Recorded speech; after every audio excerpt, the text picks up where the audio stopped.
Assalamualaikum. Waalaikumsalam warahmatullahi wabarakatuh. Ustaz nak tanya, saya berniaga di Bazar Ramadan.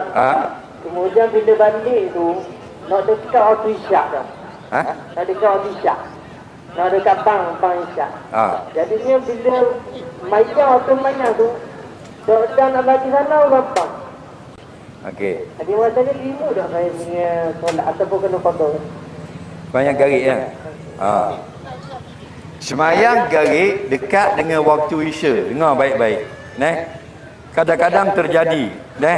Siapa yang sedang semayang fardu, dah habis semayang fardu, masuk waktu lain. Contoh, baru 2 rakaat semayang garik, orang pang isya. Faham tak Faham tak? Dok nampak macam faham pun. Nampak bengong. Okey, faham soalan, faham jawapan.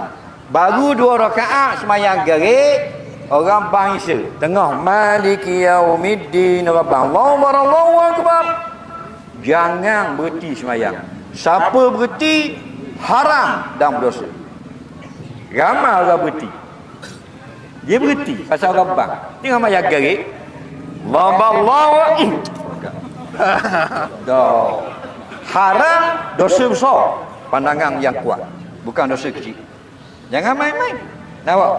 Teruskan semayang sampai habis. Okey? Cuma semayang tu kata ulama, kalau kita sempat serakaat dalam waktu, baru masuk waktu lain, semayang itu namanya tunai. Kalau kita tidak sempat selesai 1 rakaat dalam waktu, orang azan dah rakaat pertama sebelum daripada selesai rakaat, semayang itu namanya qada. Sama ada namanya tunai atau qada, haram berhenti.